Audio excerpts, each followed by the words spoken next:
Good boy.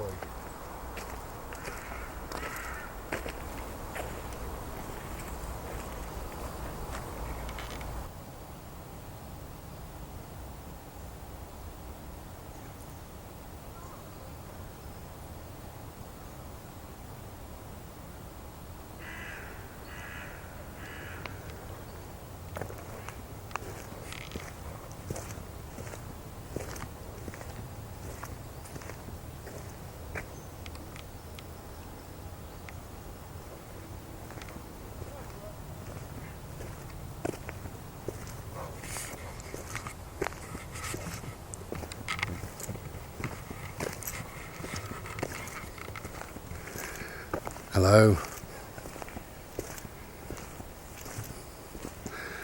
Hello, my beautiful people.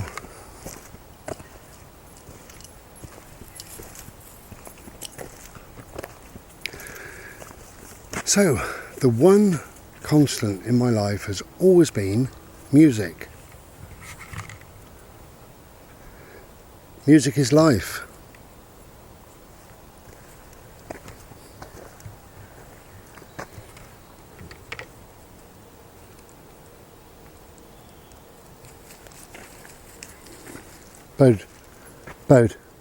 Bode. Was that salad nice? Yeah? I just wondered, was the salad nice? You seem to be having a good old gnaw. I know. Yeah, so the one constant in my life, and it really is the only thing when I think about my life, we could say it's lots of different things, couldn't we? You could say it's your parents or whatever, but eventually you don't have your parents in your life. I haven't got my parents in my life, so the one thing that was before everything when I was a little boy until now is music. I always loved music. I used to watch things like, as a kid, I used to watch Elvis Presley movies sometimes, and I used to love the singing and everything else. And just any concert that I could find, didn't matter who it was. I remember, I think it was my mum who said, "What are you watching this rubbish for? Who is it?" And I said, "I don't know." And I think it was probably, it might have been Joni Mitchell, you know, or somebody like that, somebody from around about that time. I didn't have a clue, but I was loving it. It was great. We had Top of the Pops every Thursday at 7 p.m, which sadly, my mum remarried to an ignorant, nasty bastard of a stepfather. So what he would do, because I loved it so much, he would make sure he talked loudly over the whole programme. And then if I talked over his news, he would say, "Shh, listen." So I'd say, "Why listen when I'm not interested? I'm not going to listen. I would rather listen to my music on Top of the Pops on a Thursday. I don't want to be listening to..." And he'd be shh like that. So, yeah, sadly, he would talk all the way through it. But I remember, even as a little tiny kid, I remember one year I got a tape recorder, and I got 2 cassettes. My mum bought 2 cassettes. One of them was Elvis Presley, and the other was John Denver. And I liked both of them to a degree because that's all I had. John Denver I particularly liked. Rocky Mountain High, and was it something Goodbye Country Roads or whatever, I can't remember. I was only little, 8, 9 years of age. I loved it. And we were quite poor growing up, really, but we used to have a few days away, not every year, but some years. And in 1972, we went to Bournemouth. It's funny, I ended up living there for 13 years. Not then, as I grew up. But yeah, so I was 10. We went to Bournemouth and went to this particular pub, and it had a big balcony kind of overlooking the sea, and I think we were bought a bottle of Coke and bag of crisps, and we sat there watching the sea, in and out the pub, chatting to my mum sometimes, listening to the music, door wide open because it was so hot, and all of a sudden this song came on. Da, da, da, da, da, da, da, da. 48 crash, 48 crash, like a lightning flash, a silk side splash, 48 crash. No, I'm not a singer. Oh, you're mistaking me for somebody else. Did you think I was Suzi Quatro then? Did you? With the haircut. So, I went in, I was out there, 48, I loved it. And then it ended and I went in, I said, who was that, Mum? She said, I don't know. She said, who was what? I said, the lady, singer. She said, I've no idea. I said, oh, you know. Anyway, it came on again. Is there more dogs? Oh, there are. I'll finish this in a second. Now, I'll try and remember where I am. Yeah, so it came on again, the song. So, the song came on again. So I went bombing in there and I said, Mum, who is this? She said, I don't know. She said, let me have a look at the jukebox. So I went over with her. Wow, all them songs. I said, how does it work? And she said, they've all got a number. You put your penny in or whatever it was. And so if you wanted that song there, then you choose B4 and then it'll play it whenever the other songs are finished, and you don't know when it's going to come on. She said, which is part of the enjoyment. So I said, well, what's this song? And she said, that one, it's Lit Up. And I had a look, 48 Crash by somebody called Suzi Quatro. And I said, I love it. And she said, I'll put it on again for you then. And she put the money in and pressed that B4 or whatever it was. And she said it'd come on at some stage. And I had a look at the other, I didn't really know anything about music, but I had a look at the other names, and there was Mark Bolan. I said, could you put that on as well? So she typed that. I can't remember the song now. Suzi Quatro just, to me, blew everybody away. And anyway, I went running outside, and I said to my brother, because there was two of us, I said, this woman's called, he hates music, right? He's got no interest. Still. I said, that woman's called Suzi Quatro, it's 48 Crash. And he said, big deal. And I said, it's fantastic. And he said, is it? It's shit. And I said, oh, okay, well, I love it. Anyway, so I'm singing it, because I know the words now. And then there was another couple of songs, and then 48 Crash came on. So it must have been my mum put it on, you know. And I loved it. And she was smiling. I looked through around the door, and she was smiling. I put my thumb up, and she put her thumb up to me, bless her. And I've always remembered that contact, that smile between us, and we're both, because my mum liked music, only country and western really, but anyway, she put her thumb up, I put my thumb up, and there was a connection. My mum was a very cold woman in the fact that she never gave us a kiss or a cuddle, but she had an awful childhood, and that's where all that stems from. So, yeah, which I fully understand. Such a shame, but I decided in my life never to be a cold person. If I love you, I love you. If I don't, I don't. You know, if I want to give you a hug, I will. If I want to hold your hand or whatever, then I will.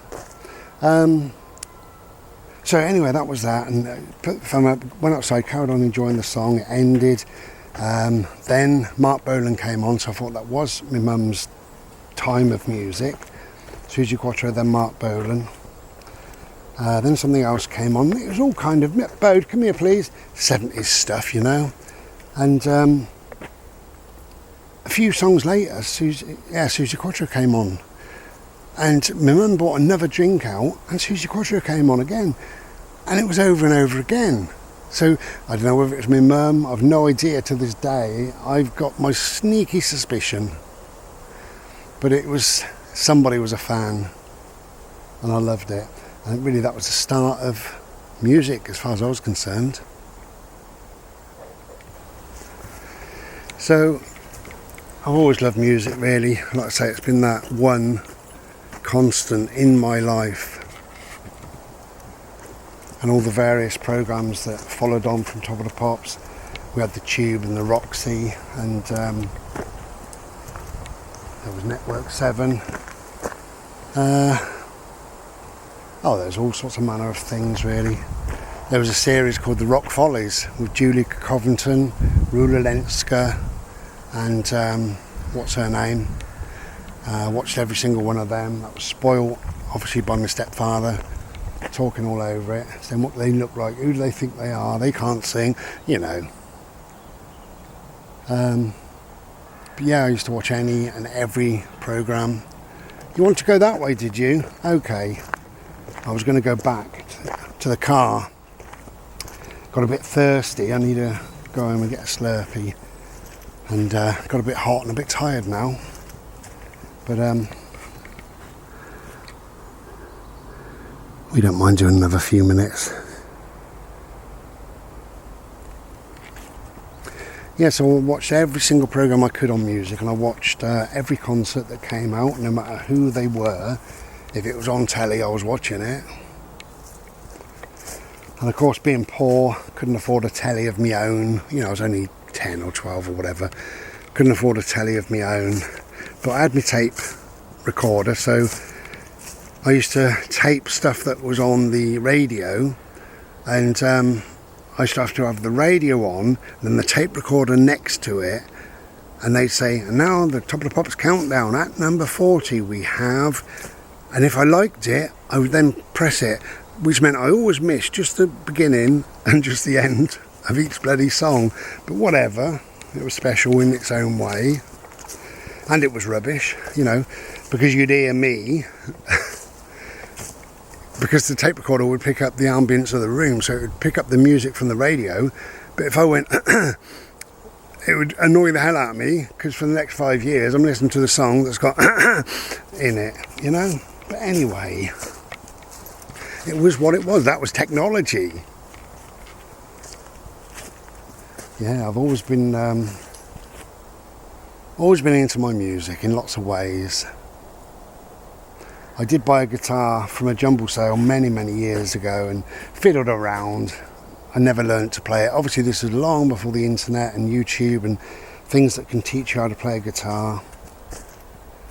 I sort of had the idea of, half an idea of learning to play it, and then many years later, as a grown man, I was living in Dorset and I went to a night school for 6 weeks to learn how to play guitar. And I only went for a bit of fun really, but I wasn't overly keen. I bought this little guitar from Argos, very cheap, but it worked. And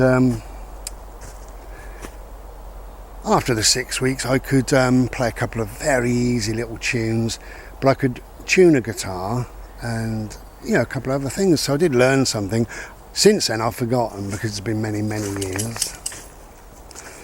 But so either the next video or the one after, maybe a couple of weeks time, I will make a video about somebody who is probably my favourite ever artist. I think he is my favourite ever artist.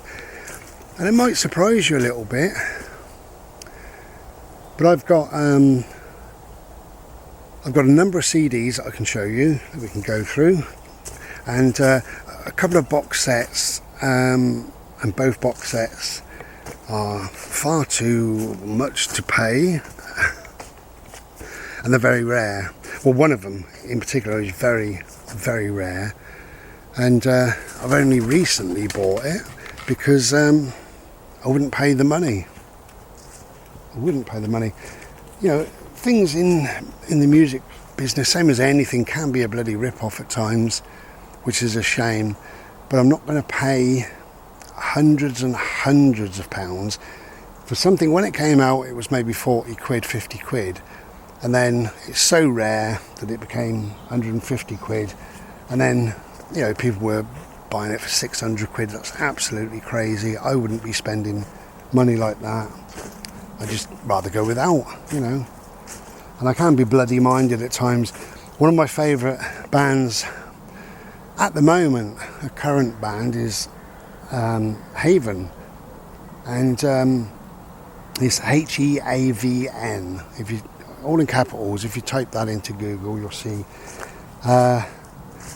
And I bought loads of stuff off. Well, I say loads of stuff. They've only got one album out.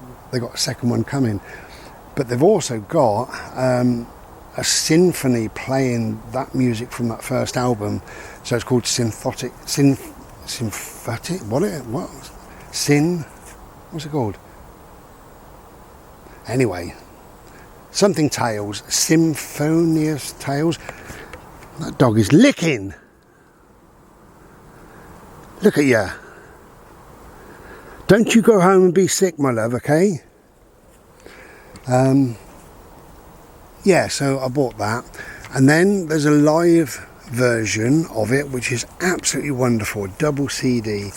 And I bought that and absolutely loved it. And I thought for the last year or two that it was called Haven Live.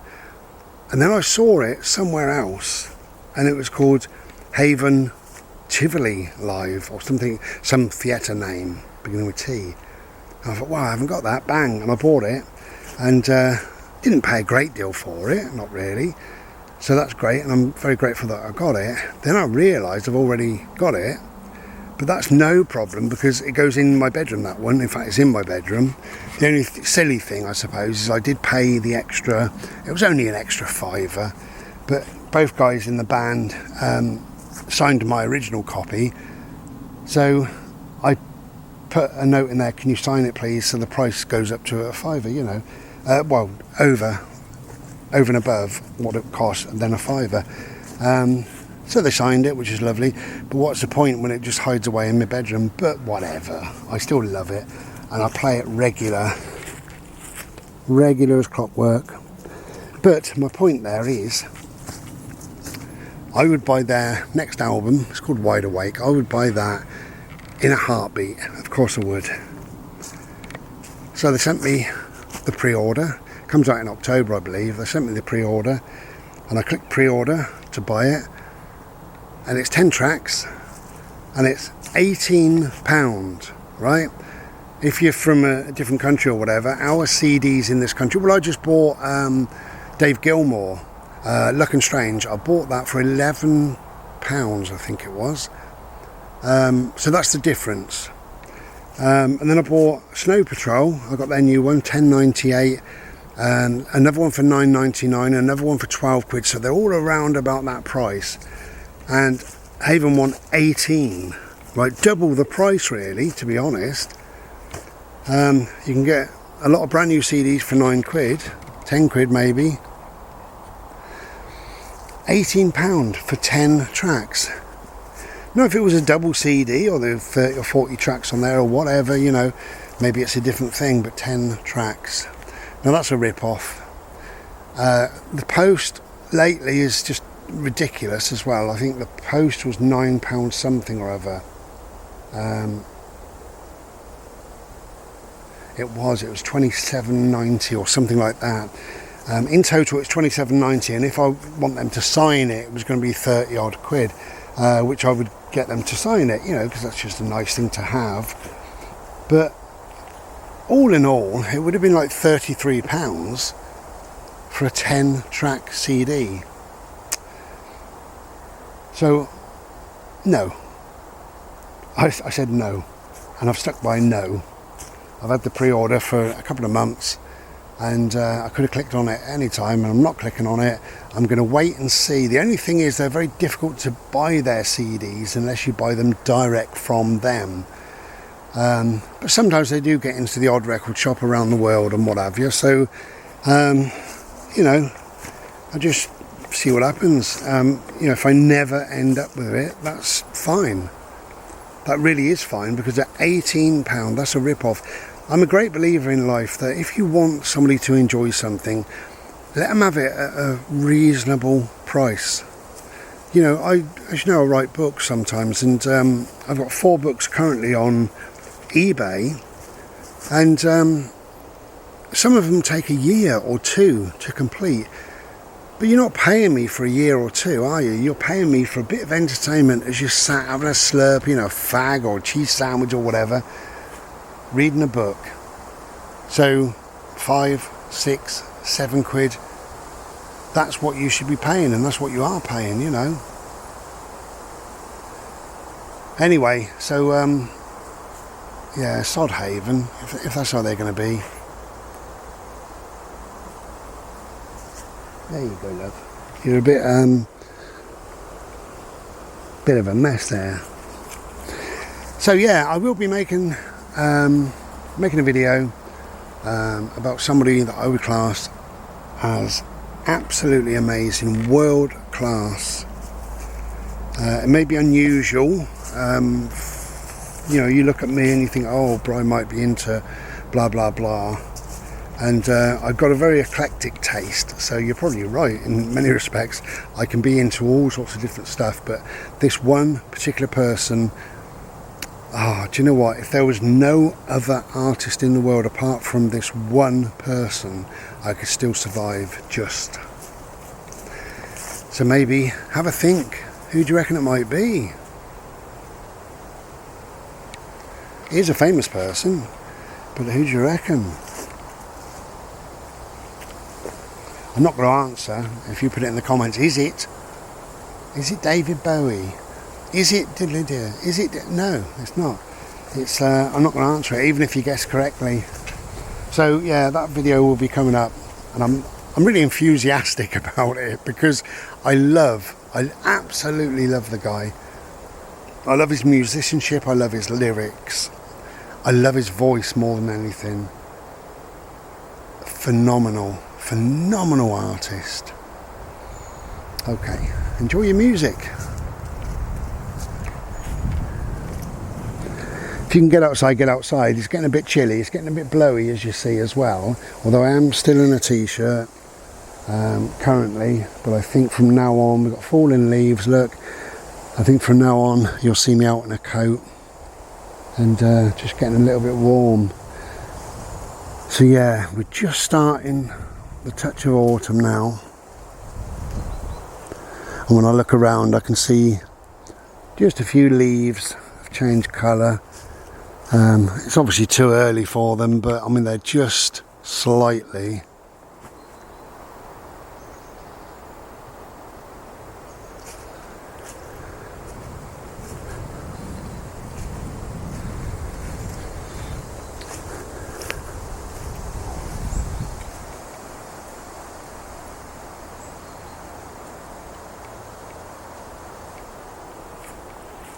Hello, my darling.